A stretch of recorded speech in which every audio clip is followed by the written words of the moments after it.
Namo tassa bhagavato arahato samma sambuddhassa. The subject of the discourse is a series on action. We have been having a series of talks on what exactly is meant by Kamma or Karma, the philosophy of action in Buddhism, in short. Now, last time we mentioned that we will now discuss this theme from the standpoint of Dhammapada. Dhammapada is a world classic. It has been translated into hundreds of languages in the world, and it consists of 423 verses of pure wisdom. The Buddha breathed forth in moments of inspiration.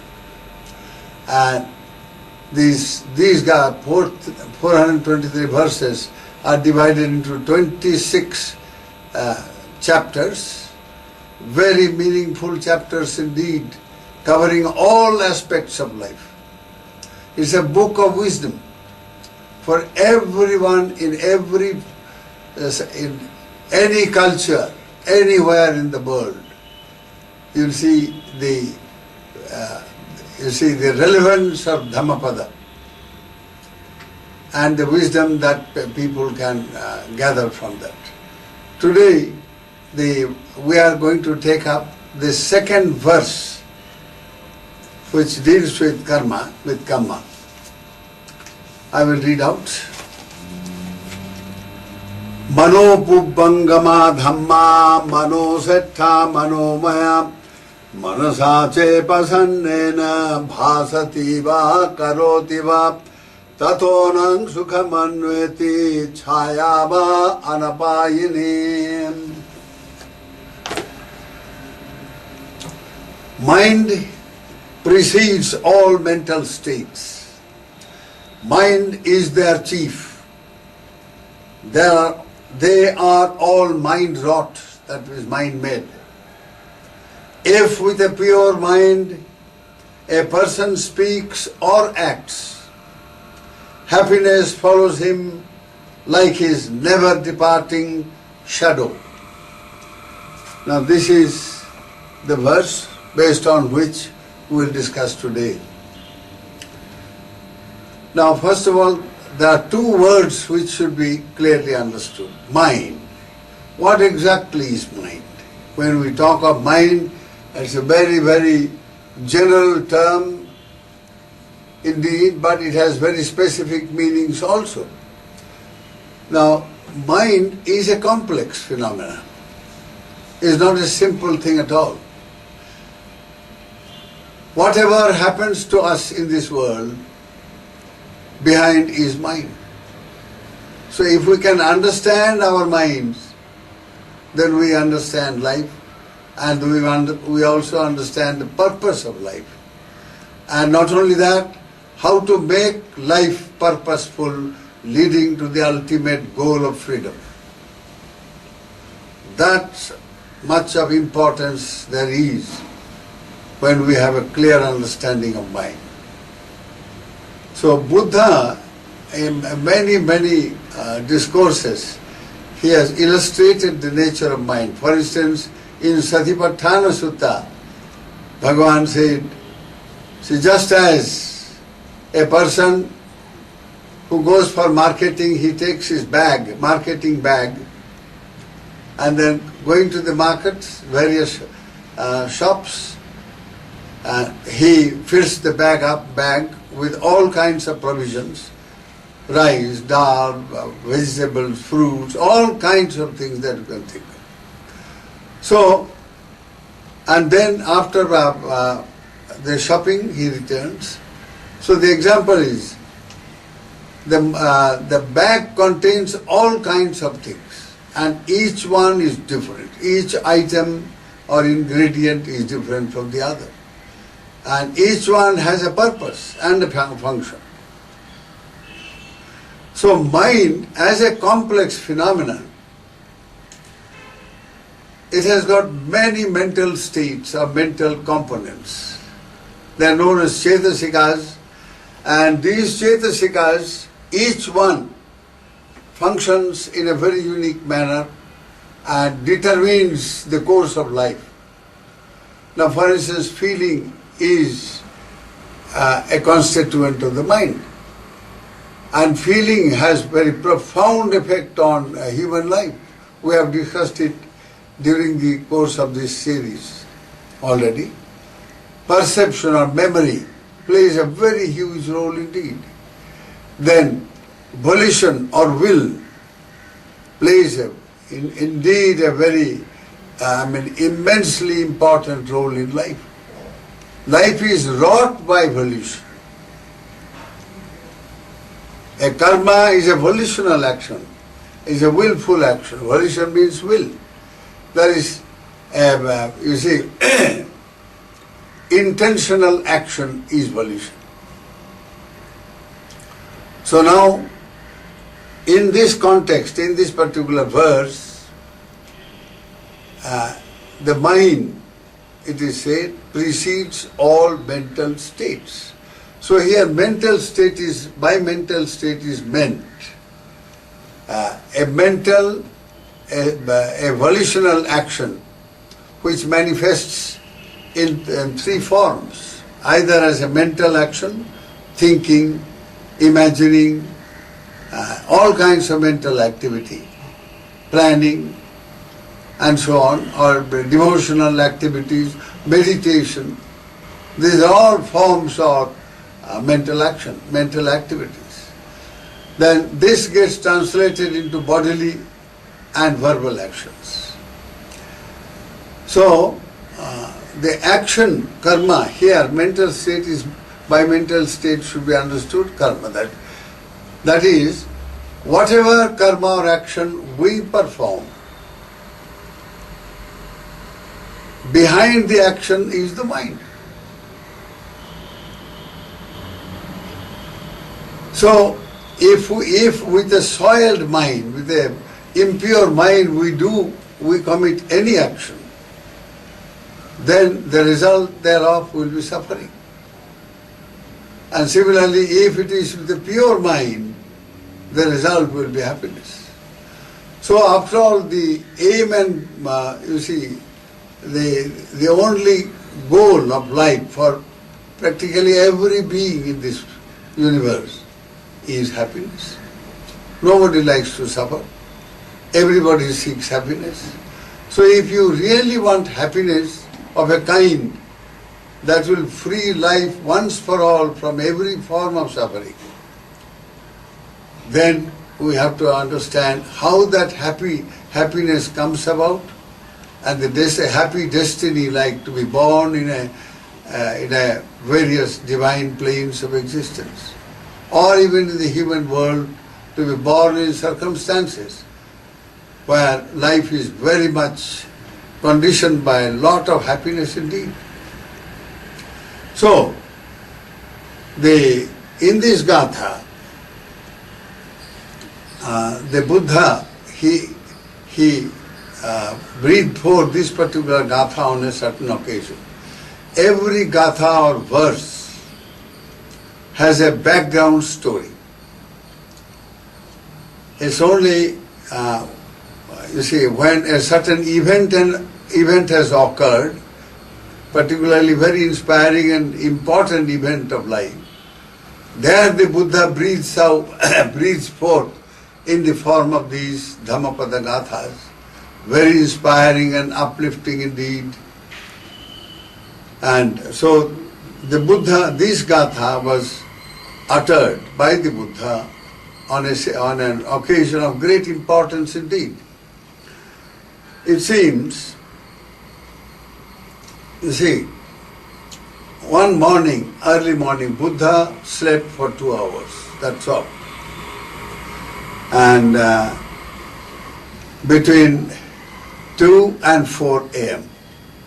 And the rest of the time he devoted for the good of all beings in the universe.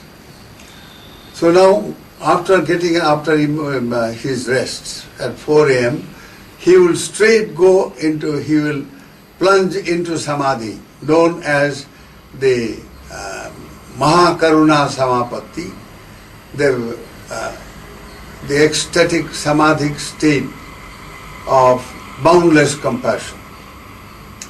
Emerging from it after a couple of hours, that's around 6 o'clock, 6 a.m., he will survey the entire universe with his omniscient mind, that is, the all-knowing mind, which has been surcharged by the samadhi of intense compassion, meaning the urge to remove suffering of beings, wherever there is suffering. So, this morning, when the Lord emerged from the samadhi, he found in his mental screen the image of a young boy, about hardly 15, 16 years young boy. Now, he saw the boy lying on the veranda of a house, a very seriously ill and on the point of death, and in a very, very helpless condition. So the heart of the Buddha moved. It bled for the suffering of the child, of the young man, and he decided to do something about it. So he saw that, he foresaw all that will happen. He saw that he will go there, and then this boy happens to be the son of a man who was known as Adinna Pubbaka Brahmana, a priest, a person hailing from the priestly caste, and very rich man, but extremely miserly. Adinna Pubbaka, one who has never given to anybody at any time. And this was not not the name given by the parents, no. It was given by the public. He was so miserly, he was extremely rich. He had a sort of, in modern terms, a kind of syndicate where he had large number of priests who would go about and conduct various rituals in different homes, different places and so on. And he would take a little commission from each one of these because he was the head of that. And so he amassed a lot of money, lot of wealth, lot of jewelry, lot of this, that and so on. All offered to the deity, various deities, and then he will have as his share. But he was so very miserly, he would never spend one naya paisa. Never give anybody any dhan. Nobody has ever seen him giving. That is why he got this name. Now it so happened, it seems, that he had only one son, and he loved the son very much. He saw the sons of other priests and other people wearing earrings.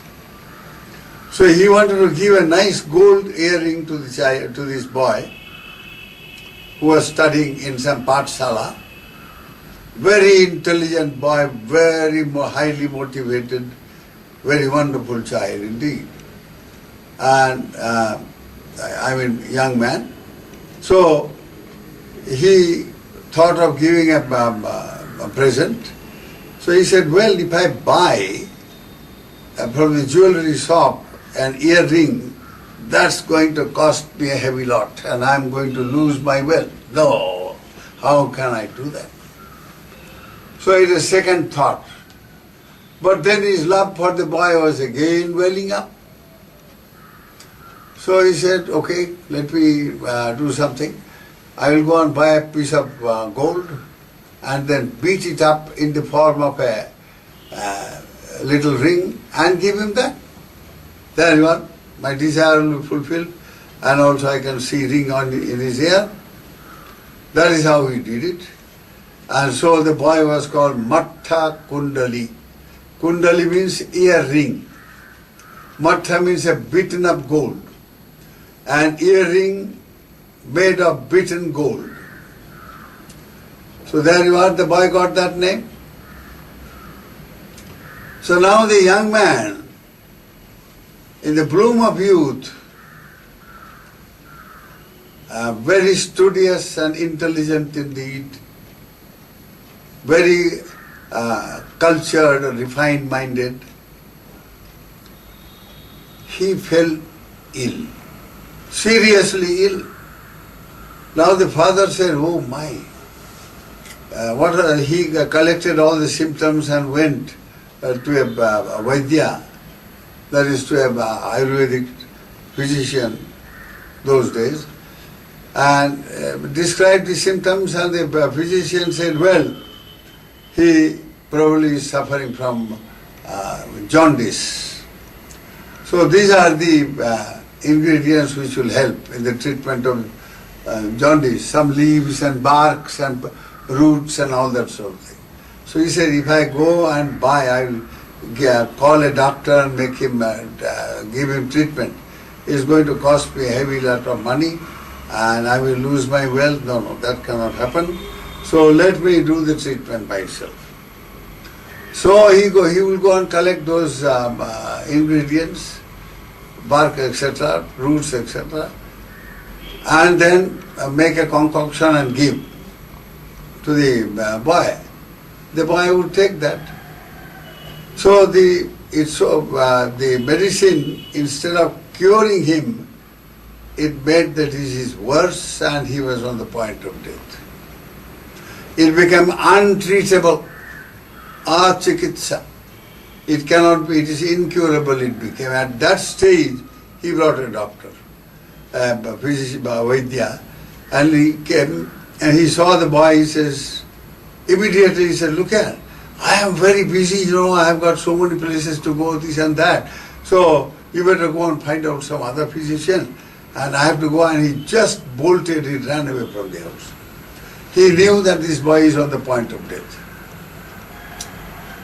So, like that, when he was deserted by several doctors like this man thought, now probably I am going to lose my boy. So, but then, if he dies and so many people will come inside my house and they will see all these jewelries and all these good things that I have got, I have amassed so much of wealth and all that.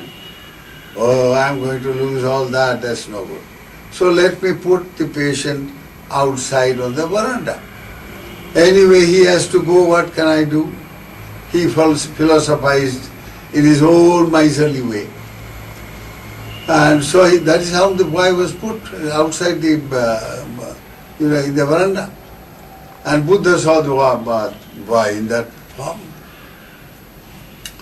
So Buddha saw that the way to help the child is like this. I will go there with a retinue of monks of all the enlightened disciples, the important arhats, and then stand in front of his house and then project a light on him. He will be lying down facing the wall. So with the light he will turn and see me, and then a tremendous devotion will arise in his mind. I will focus my very metta mind, and based upon that he will be filled with, he will be inspired tremendously with devotion, and he will take refuge in the Buddha, Dhamma, Sangha. Buddhang saranang gacchami, Dhammang saranang gacchami, Sanghang saranang gacchami. Once he does that and his heart is filled with a sense of devotion and that he feels being protected, and he says, Lord, you are my only Savior. I have no other refuge to go. Lord will save me. So in this tremendous feeling of devotion, the boy passed away. He just died. That was the last death moment, tremendous devotional wish and prayer. Based upon that, this was a powerful manokarma. a mental action. He was thinking profoundly and with great devotion. So his devotional thought force translated itself into a karma that produced immediate result. It's called Maranasanna Chitta, the death proximate karma. And that very wholesome kushala karma indeed, powerful karma at that.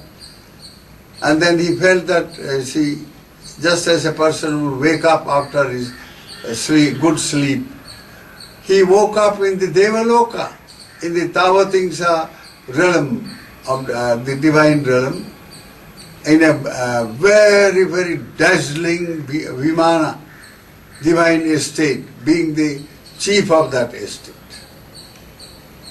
Then he looked around, he said, my, this majestic, this precious wealth and opulence, divine opulence that now has befallen me, how do I get this?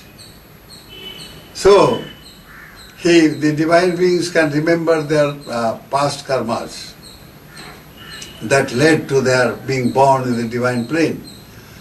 So he found out that in the last moment the Buddha came, and the grace of the Buddha in all its glory inspired him so much, brought so much of devotional outpouring, and he had landed himself in that divine plane. So he was filled with devotion. They immediately prayed to Bhagavan Buddha, said, Lord, you are the Savior. I took refuge, and this is what I got. Then he also saw what happened, how this situation arose. The entire thing he saw that is due to his foolish father, the miserly father, that he lost his life that way. But he must, just as the Buddha with all his compassion, saved him.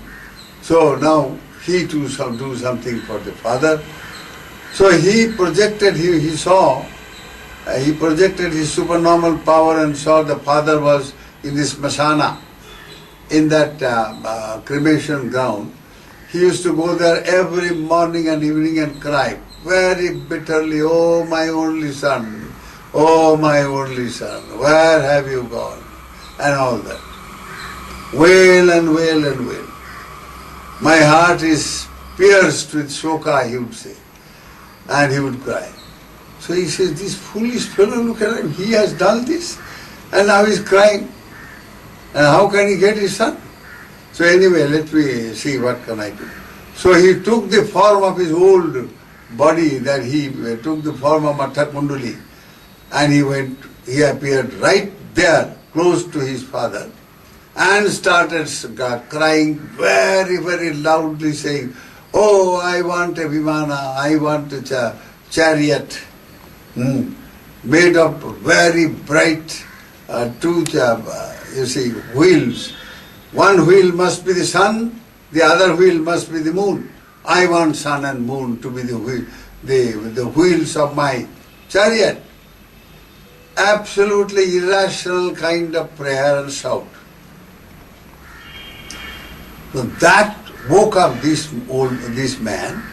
He said, hey, what is it that he's shouting for? And then he went to him and said, look, you are the most irrational fellow I have ever seen in life. How can you get the sun and moon to be the wheel of your chariot? You are mentally off. He says, look, gentlemen, who is off? Me or you? I at least can see the sun and moon, and everybody can see the sun and moon in the daytime or in the night time. You who have burnt your sun into ashes, who can never appear, and you cry and say, I am seeking his appearance in front of you. Who is the one who is a greater deluded fellow? This totally moved the Brahmin. He came to his senses. He said, oh, young man, how true you are. And he fell at his feet literally and said, "You saved me. You have brought wisdom in me. I am the foolish man, I am the deluded man. A dead person can never return." Who are you, by the way? Are you a Gandharva? Are you a Deva? Are you a human being? Who is your father? When he asked, beseeched in a very pitiable way, he told him, "Look here, I am so and so. And it is because of your miserliness this has happened. But at the last moment I saw the Buddha projecting his majestic spirituality in all its glory on me. The compassionate mind, and that uplifted me in a state of profound devotion. You did not allow me to go and visit saints. You only sent me to the Pathsala. But anyway, I was profoundly moved by devotion, and I took refuge in the Buddha. Buddhang saranang gacchami, Dhammang saranang gacchami, to his path of wisdom, path of enlightenment. Sanghang saranang gacchami, to the holy order of enlightened disciples who can also lead me towards enlightenment. So I did that, and here I am. I am in the Tavatingsa Devaloka. I am the owner of a huge Vimana. Now, if you want to listen to me, go to the Buddha, bow down at his feet, take the Sharanam, take the Panchashila, lead the good life, give up your miserliness, give a dana to the Sangha, a Sangha dana today. After saying this, he said, "Yes, I will do, sure," and then he disappeared. So he went, it was early morning, in the morning, around must be 7 o'clock or 7:30. So he went straight home and told his wife, and then he said, "Okay, you better call all of those Brahmin cooks who arrange for the feasts and all that. Give a big feast, let us give a very good dana in the name of our son. I am going to invite." So he went to the Buddha and he said, "Lord, may I invite you? And for today's meal, please, deign accept it, Lord. I am so and so, my name is," you see, Adinna Pubbaka. People have nicknamed me that, "Sir, you please save me, please give me blessings and please accept." So Buddha accepted. Then he ran to home and made all arrangements. By 10:30 Buddha appeared there. Now, it so happened on the way he told many people that I have invited the Buddha and his Sangha. So there are two types of people, his neighbors. One holding terribly mithya drishti, a kind of wrong views of all kinds. So they thought, this priest, Adinna Pubbaka, is a very learned fellow. He has invited the Buddha to give him a good drubbing in his vada, in his debate. So we are going to have a nice intellectual vada fair. Come on, let us go. So such people gathered, all skeptical cynics. Then there were other people who were filled with devotion and respect for the master. Now they are Sammaditthika. They say, now we are going to see the Buddha Lila, the spiritual majesty of the master in all its glory. And he will bring this man to his senses, and he will be transformed into a noble spiritual person. We'll go on witness. So a large number of people already they were there. So when the Buddha went, and he did exactly the same, he went and he was received with great reverence, sat down and received the pindapata, the food, and after eating, the Buddha then thought, now in a situation like this where all kinds of people have gathered, you have to have something very, spectacular. So he plunged into meditation and made an act of will. Let the deity Mattha Kundala appear and tell the story. I need not tell the story. Mattha Kundali appeared. The Deva Mattha Kundali now appeared in all his glory with the Vimana, right there. Now that is the first time the people saw the Devas, and huge number of Devas also followed him. And they were all suspended in the air. They also saw these human beings, and that is how it was a most spectacular, absolutely unthinkable, incredible sight. But that happened. It's a true story. So there he recalled, he said, he went first of all and fell at the feet of the Buddha. Lord, it is your grace. I took refuge in the Buddha, Dhamma, Sangha, and I am here in this way. And here is my erstwhile, my father. He needs the compassion, Lord. Shower your compassion on him. So that is how Buddha gave a discourse on that occasion. And this is the gatha that he breathed forth, which I mentioned.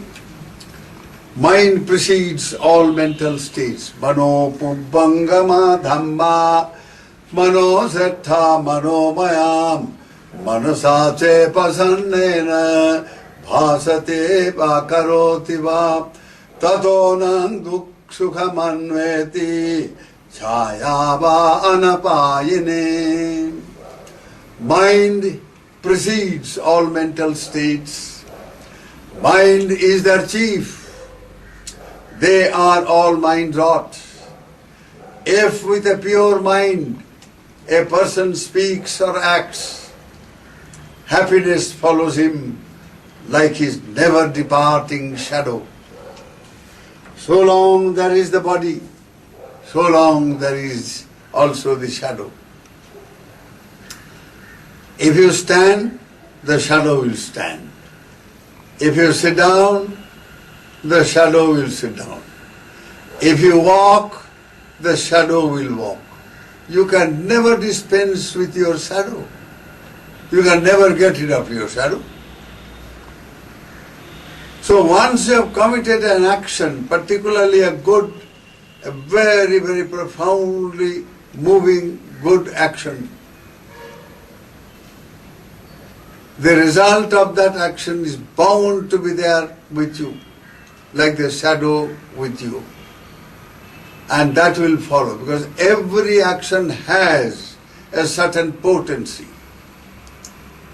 It's like an action has been compared with a bija, karma bija. Now the bija in the state of a bija, in the state of a seed, is just plain, you see, it's not activated but a dormant force. It's a dormant force lying there until the seed is brought in contact with soil and sun's rays and water. When that happens, the seed breaks up, springs into a sprout. Then the sprout further grows into a seedling, and the seedling into a plant, and a plant into a tree, and so on. Its reproductive capacity wakes up, and it goes on, and thousands and millions of bijas will come from that. That is life. Karma is the bija of life.